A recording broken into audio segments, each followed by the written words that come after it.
Good morning, guys. It is Tuesday, April 21st, and it is almost 8 o'clock in the morning. And I'm knocking out a podcast, and I'm going to try something new today. And the goal was to try this new thing through my birthday, May 15th. I'll be turning 36, so exciting. But I wanted to do this sort of like, I'm pushing it, but maybe trying like every 3 days answer 6 questions from my Ask FM. So, let's just say if I don't make it three, I'll try to do four. But I'm gonna try to hold myself to this, and maybe it'll be a fun challenge to knock this out. And I'm calling it My Mail. And I'm getting these questions from my Ask FM or on my personal website, mytaughtyou.com.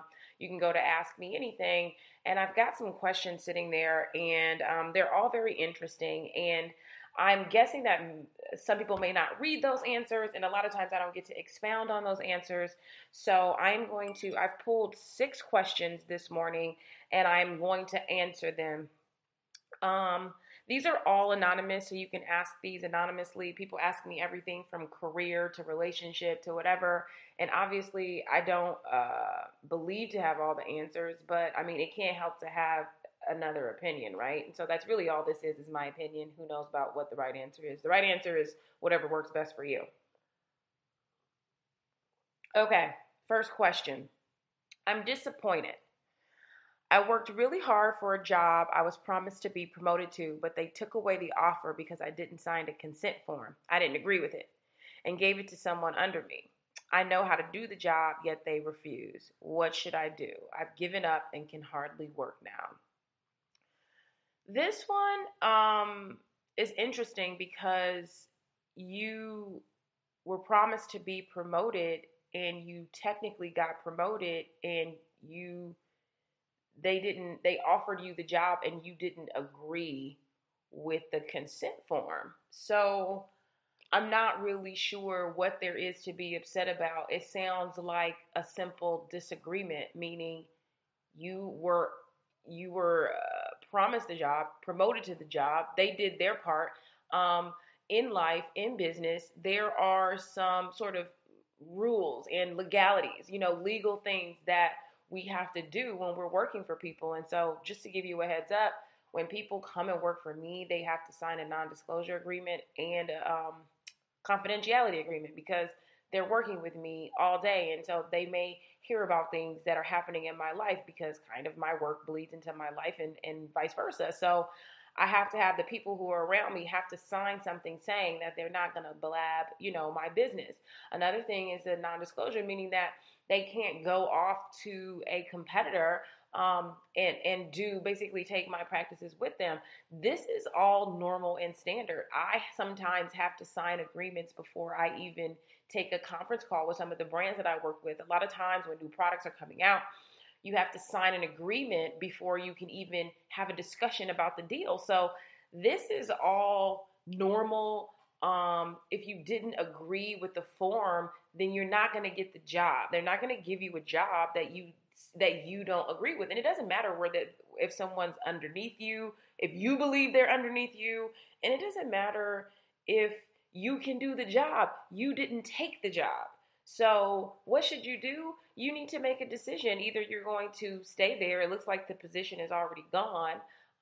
Perhaps look for it somewhere else. But I find it hard to believe that you won't have to also sign some kind of something once you get promoted, even if it's at another company. And just so you know about the law, even if you sign something, if something's not right, you can always fight that kind of stuff in court. So I know people are always like, oh, this paperwork, I don't want to sign it. Take it to an attorney. Have an attorney look at it. Maybe if you didn't agree with it, maybe update the contract because sometimes we do that too. Just say, hey, I'm willing to sign it if we change 1, 2, and 3, but just refusing to sign it totally is not, that's not, that just means that you're not going to get the job. And if you're fine with that, then that's what you did. But there's no need in you giving up. It's like you had something to do with this. They did not offer it to you. They offered it to you and you said no.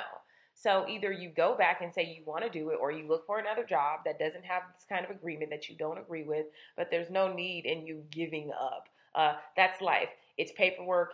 You can sign it. There have been plenty of times that people sign things and they still can go to court and fight it because it's not as long as an attorney can prove that it's not lawful or something like that. So contracts are somewhat binding, but you can still fight them. Okay. First question. That was the first question. Number two. I'll just say, Myleik, do you have a mentor? If so, how did you go about finding one? What exactly did you look for? I'm looking for one, but I've yet to find one in my area. This person's in Virginia. Any advice would be appreciated. I think that when you say, do I have a mentor? I think that people look at mentors as something this like prominent figure in your life. And this person is the person that I go to for every single thing because you are my mentor.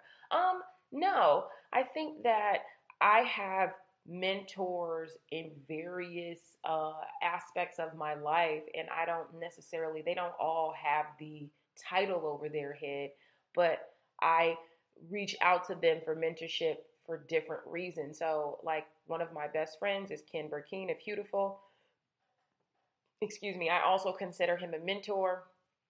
I say this because I can pretty much go to him with any sort of entrepreneurship or high level business question or idea, because Ken worked at Procter and Gamble, he worked at UPS, like all in corporate, and so he has like a really sort of what do you call it, large big picture view of things that I don't always have.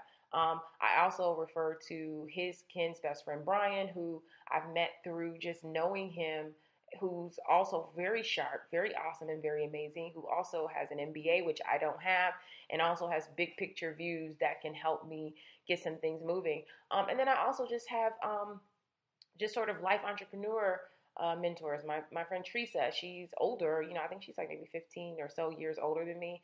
And she's the person who's helped me sort of, she's always believed that I was a hard worker, but felt like I didn't charge enough money for my skills and talents. And so she's a person that I would consider a mentor for that. And then, there's other like distant mentors that I don't have like these long, strong relationships with, but like that I feel like if I have a question that I can ask them, and when I'm in their presence or in their, in their company, I can ask them. And that's the Lisa Price, the Mahisha of Curls, Janelle of Camille Rose Naturals. A lot of these women who own some of these brands are fantastic thought leaders and minds and mothers and wives, and are very, when I'm just talking to them about life stuff and balance, I can always reach out to them. But it's not like, mentoring, mentoring is not like this super sort of I don't know, thing with boundaries on it. It's kind of like fluid. And believe it or not, I mentor some of the girls that work with me in my office, and they teach me things too. So I'm technically mentoring them, and they're also helping me, like just with, their lives is a little bit more carefree, and just reminding me to be carefree about some things, and they, to laugh. And it's so funny because my assistant's birthday is next week. And normally when she first started working with me, she was so excited about her birthday. It was all about it. And then this year she's not as excited. And I go, oh, come on, what's up? And she's just like, well, I'm not that excited this year. And I was like, I was relying on you to be excited so that I can get excited for yours and get excited for mine, because I never get excited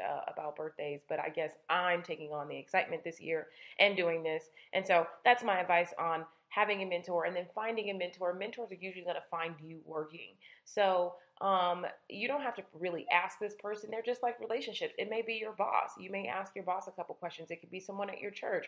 It could be different people in your life, or distant mentors, on Instagram or online. All of these people can count as mentors that are helping you shape your life for the positive.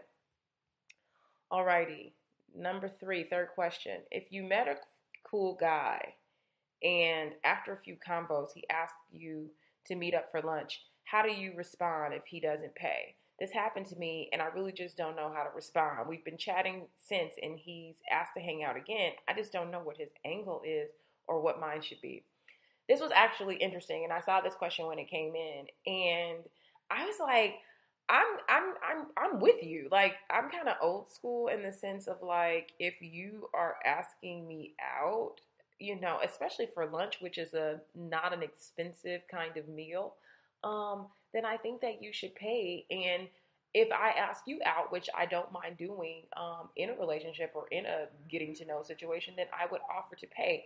I just think that when you offer to pay, it's the signal that it sends to someone that says, I am interested. I am, willing to take responsibility for this interaction or something like that. Um, that's what that means. And so I would kind of be like, I would, if you really like him and you're willing to, maybe he doesn't know any better, and maybe you can like talk to him about it, or maybe you can just say, hey, these are all questions that you should ask, like what his intentions are, what is his angle, like, hey, maybe I'm misreading this, but I thought when you wanted to get together that maybe you were interested in me in a dating capacity. Is that the case? And don't, whatever his answer is, don't allow that to have any effect on who you are, because you weren't going out with him before and it's not the end of the world. But it's always important to be clear about your intentions. And I used to be sort of like afraid to do that. I would be probably doing the same thing you're doing. I used to be afraid to ask questions in the early dating stages in fear of running this person off. And over time, I have learned that I can't run off anybody that wants to be with me, right? Like if someone really wants to be with me, I can't run them off with questions, And so what happens is that I was running them off with assumptions, assuming that they were interested in dating me, assuming that they weren't because they weren't offering to pay. And now I just ask. And sometimes it makes people uncomfortable because they're not used to people asking. We do this like really weird mime, like silent dance in the beginning of dating. And it's like, instead of just being upfront about what it is that we want, what we're looking for, there's nothing wrong with saying, I'm looking for a serious relationship, or I'm looking to date right now. And not that I can't continue to hang out and have lunch with you, but, I wondered if that's where we're going, something, anything. It's totally fine. But that's what I would do. And so if he wants to hang out again, I think on the next time you hung out, I would ask like, hey, what's your angle? I mean, there's a cooler way to say it, but don't be ashamed to ask the question because he's asking you out. Alrighty, I'm having my coffee, so give me a second. This one was a good one. Question number 4. I am an aspiring author, writer, speaker. I am having the hardest time breaking into an industry that if you don't know someone, you don't get in. Any advice? And then she tells me to check out her writing by going to Google and searching her name, and I'll share it with everybody, Yolanda M. Smothers. I will check you out, Yolanda. And I like this question because it applies to a lot of people. And a lot of people think that knowing somebody is helpful in getting you into an industry, but it is not mandatory. And I actually had like maybe 1 or 2 tops hair contacts before I started Curlbox. Can you believe that? Of the 6, 7, 800, maybe even 1,000 hair care brands, I knew about 2 people. So that was not a reason to stop me from trying to get into the field. And a lot of people didn't know me. My name didn't ring any bells. And some, I even had an experience where one of the top brands kind of chewed me up, like, who are you and who do you think you are? And this is from a brand that I absolutely admired. And if I would have let that stop me from doing this, I wouldn't even be here today. And so I think that I was able to combat that by just doing good work. Excellence. You will be recognized and you will be noticed by being great. And so you have to just maybe take a look at your work, and I'll try to take a look at it a little bit later and see like where are the gaps? How could you be better? How can you get more people interested in what you're writing and what you're saying? You don't have to know somebody to be noticed. And I think that in a social age and social sharing, if you start sharing some really wise things or some really awesome things that you're doing, you will attract people, So I think you should start working on the attraction part of this. And that's going to help you get noticed because you don't know anyone, and you'll break into the industry by being amazing. All right, number 5. You've mentioned that you read a lot of books, which is fantastic. I see that you also tweet a lot of really good articles as well. What are some of your favorite online resources for light but super helpful reads? And I know I'm reading too much into this, but this sometimes cooks my grits, girls and guys, because I know guys listen to this too. But so many people ask me for the easy way out when it comes to reading. I want to read, but I don't want to read that much. What do you recommend I do? Because I don't want to read that much. And maybe that's not what you're saying, but that's how I processed it. And I just think that there's no way out of it. Like, you're going to read have to read a lot, and so I don't have any online resources for light but super helpful reads. I don't, because I'm not really sure what light reading is. Reading is just reading to me, and helpful is just helpful to me. And so I think that you should do away with light reading and just read. Read until you find something that works really well for you, and stretch yourself to do the things that make you uncomfortable. Because I guess I'm understanding that longer reading. I guess in a social age with 140 characters, longer reading people just don't like to do, or they don't like it, or it's uncomfortable to them. But that doesn't matter. You need to stretch yourself and just read helpful things, because what happens is that people who are reading are getting the information, and people who want to lightly read are not, because they're just getting a couple characters and a little bit. And so light reading is just like light results, and so I'm not really into that. So I don't know. I don't have any resources, but I've shared tons of helpful reads under my hashtag #MyWeekBookShare. We already started working on my favorite book list with a couple sentences of why I like these books, so to help guide you in terms of whether or not you want to read it. And so I'm hoping that we can get that up within the next week or so, because it's already in motion, and we're going to just continue to update it with books over time. And the last question for the day is, at what point in your life did you learn to be true to yourself? Who you are, how you operate just as a human. I'm struggling right now, and I think it has a lot to do with being true to me in all aspects of life without apologizing for it. I'll probably be going to therapy soon, because trying to figure out the line between being true to me and who I am and compromising as a consideration of someone else in a long-term intimate relationship has become overwhelming and stress-inducing. Firstly, hugs to you for just being in that kind of mental and emotional space. I've definitely starred in that movie before, but I think being true to myself is something that came over time, and I think came by going to a bunch of funerals. I know this kind of sounds morbid and weird, but I mean, I would sit at funerals and watch people crying and suffering, and see the person maybe in the casket or just no longer with us, and really start to wonder mortality is real, meaning we're definitely leaving this planet, and we don't know when. And so I had a friend die when I was 29. I think he was a year older than me. 28, 29, 28. I was 28 when he died, and very close friend that I used to work with every day. And I was there at his funeral, and I've never been more sad, I think. And that was kind of the thing that I was just like, okay, I've got to stop living my life like this. I have to stop living my life by compromising. Not compromising, but not being true to who I am, and not chasing my dreams, or at least trying. And so that was the reason why I was like, I am going to try entrepreneurship, and I don't even know how to do it. I don't know how to start, but I had some money saved up. And so I think I had $7,000 saved up, and I was like, I'm just going to try. And it was really hard at times. But even in as hard as it was, there was still something so freeing about it. And so I think that a lot of times when we are looking to make some changes in our life, all we can think about is how hard it's going to be. Oh, I'm not going to have as much money, or, oh, people are going to think this about me. But when I tell you the other side of this freedom that you feel, and that freedom, you're now freed up to try so many other different things. And so that is kind of I decided I'm not going to another funeral and listening to another eulogy and promising, making a promise to God to do something and not do it.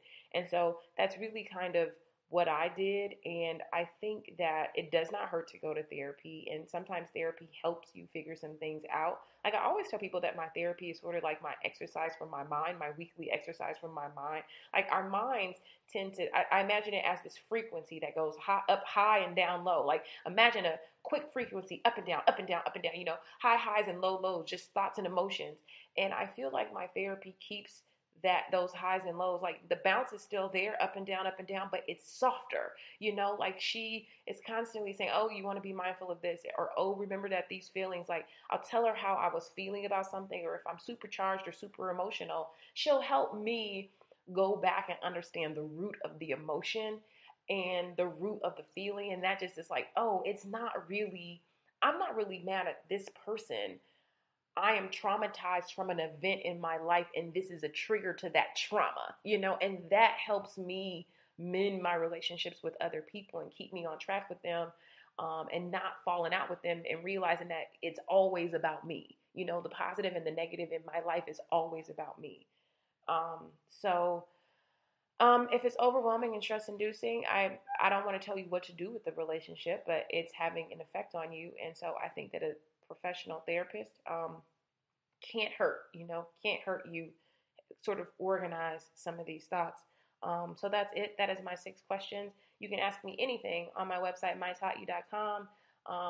Go to the Ask Me Anything tab, whether it be on the mobile, there's those little bars on the left-hand side, or if you go to the site, it's the Ask Me Anything tab. I still have more journals in my store. I was thinking about maybe not ordering another round of these, but I may, because graduation's coming up, and a lot of people have been telling me that they want to get this for graduates, so I may let this roll definitely through the summer. My mom actually read the journal for the first time yesterday and texted me that she really liked it. So thank you guys so much for always listening and giving me a platform to share. Ask me anything, and I'd love to answer your questions. Talk to you later. Bye.